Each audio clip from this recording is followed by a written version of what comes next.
നമസ്കാരം. Raf talk ഫുട്ബോളിലേക്ക് ഏവർക്കും സ്വാഗതം. ക്രിസ്ത്യാനോ റൊണാൾഡോ 1000 ഗോളുകളിലേക്ക് എത്തുമോ? അദ്ദേഹത്തിൻ്റെ ആരാധകർ ഉറ്റുനോക്കുന്ന ഒരു കാര്യമാണ്. CR7 തന്നെ പറയുന്നു 1000 ഗോളുകൾ എന്നുള്ളത് ഇപ്പോൾ എൻ്റെ ലക്ഷ്യമല്ല. 1000 ഗോൾ കിട്ടിയാൽ അത് നല്ലത്. ഇപ്പോൾ ഞാൻ നേടിയത് തന്നെ ഏറ്റവും വലിയ നേട്ടമാണ് എന്ന് അദ്ദേഹം പറയുമ്പോൾ എവിടെയോ ഒരു സ്ലോ ഡൗൺ ആകുന്നുവോ എന്നൊരു ചോദ്യം ആരാധകർക്ക്, ഒരു തോന്നൽ ആരാധകർക്ക് ഉണ്ടാവുക സ്വാഭാവികമാണ്.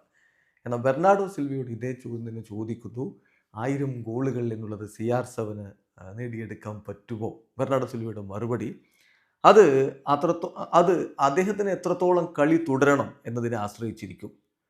തീർച്ചയായിട്ടും it's A matter of time. അദ്ദേഹം കളിക്കാൻ ഇറങ്ങുമ്പോഴൊക്കെ അതിപ്പോൾ യങ്ങറാണെങ്കിലും അതല്ല അദ്ദേഹത്തിന് പ്രായമായാലും അദ്ദേഹത്തിൻ്റെ ജോബ് ചെയ്യുന്നു, ഗോൾ അടിക്കുന്നു. കളിക്കാൻ ഇറങ്ങുമ്പോഴൊക്കെ അദ്ദേഹം ഗോൾ അടിക്കുന്നു. സോ അദ്ദേഹത്തിൻ്റെ ആ ഒരു തീരുമാനം അനുസരിച്ചിരിക്കും അടുത്ത വർഷങ്ങളിൽ അദ്ദേഹം കളിക്കണോ വേണ്ടയോ എന്നുള്ള തീരുമാനം അനുസരിച്ചിരിക്കും ഈ 1000 ഗോളുകൾ എന്നുള്ളത്. അടുത്ത വർഷങ്ങൾ എന്ന് പറയുമ്പോൾ നെക്സ്റ്റ് 2 ഇയേഴ്സ് ഓർ 3 ഇയേഴ്സ് അദ്ദേഹം കളിക്കുമോ എന്നുള്ളതാണ് ചോദ്യം. പക്ഷേ അങ്ങനെയൊക്കെ ആണെങ്കിലും 910 എന്നുള്ളത് എന്താ മോശമാണോ എന്നുള്ള ചോദ്യം കൂടി ബെർണാഡോ സിൽവ ചോദിക്കുന്നുണ്ട്. 910 ഗോളുകൾ എന്നുള്ളത് മോശമാണോ? ഓൾറെഡി വലിയ നേട്ടത്തിലേക്ക് എത്തിയില്ലേ?